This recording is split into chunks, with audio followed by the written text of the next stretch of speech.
Have you ever wondered about abandoned houses? Wondered about the story they could tell about why they became empty dwellings, just left to deteriorate back into the earth from where their materials had come from?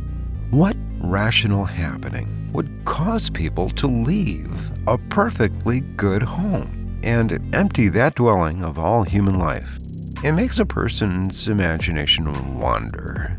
If there's no known reason for a house becoming uninhabited, might there be any truth to people deserting such places, having been driven away from them by something that defies rationality, like supernatural events? I pass by such a place on occasion. There seems to be more such abandoned properties in small rural communities for whatever reason.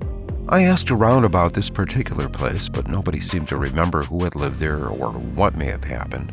The place was left by its owners in the 60s.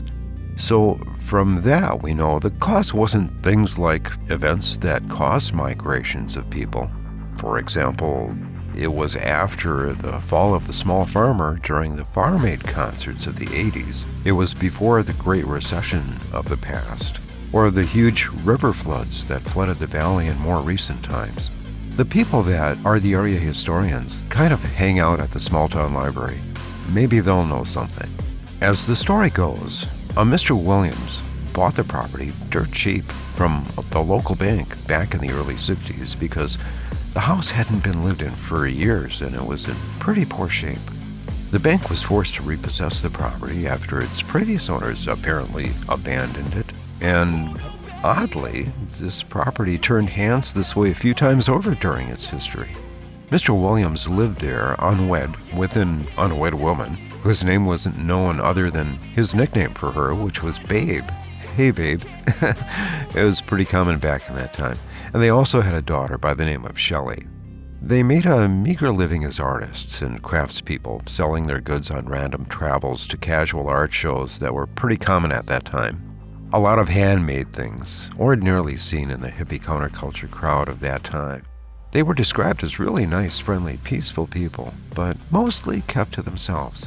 In a small rural community such as this one, nestled between a beautiful setting of wooded hills and valley land that was mostly pasture or farmed for crops, the social group tend to be pretty close-knit. Teachers, noticing Shelley's absence from school, looked for her phone number, but they didn't have one. The Williams didn't own a phone, so they asked the town police chief if he'd stop by their home for a casual welfare check. There's a difference between a house that has its occupants away, a house that's been emptied, and a home that's been quickly abandoned. A house whose owners are away is generally locked and has all of the normal house things around it still intact. A house that has been emptied is kind of the normal scene for people that have moved away. Things of value and personal possessions are all moved along with the people moving elsewhere. What the police chief saw as he came up to the home was a place that was quickly abandoned. Unlocked doors, open windows, daily use items just sitting in place. Personal possessions left behind, but nobody had lived there for days. Food was left out, rotting on the counter. Coffee left in a coffee pot had evaporated. Houseplants were drying up. All of it yelled a home in which life has just suddenly ceased. The only registered vehicle, a VW bus, was parked. A wallet, purse, a money jar were found with cash left untouched. A large floor-sized stereo was still quietly playing psychedelic rock in the background. An investigation began. But after a long while, no clues had turned up. So a local search team was called in.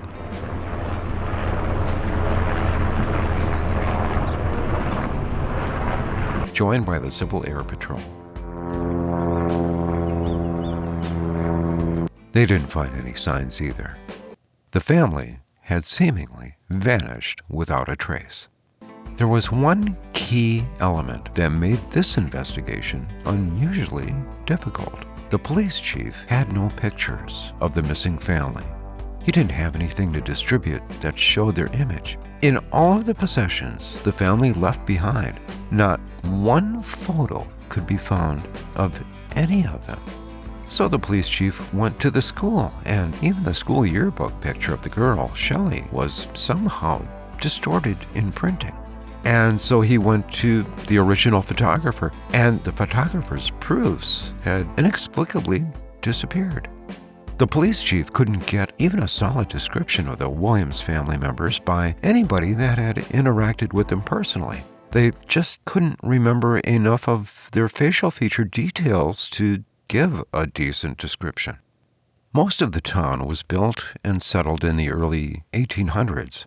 Since the town began, there were occasional whisperings of odd events. These eventually grew into only quietly discussed superstitions.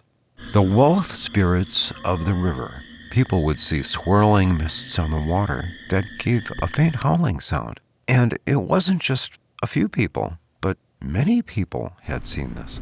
And there's also the indigenously dressed ghosts in the bluffs, occasionally appearing in natural amphitheaters formed by rock walls where ancient ceremonies took place by the land's first Indian cultures. Places named after supernatural phenomena around here like Devil's Lake, Witch's Gulch, and Hotel Hell. Hotel Hell is a purportedly haunted hotel that literally burned to the ground, was rebuilt, only to burn down again 3 times over.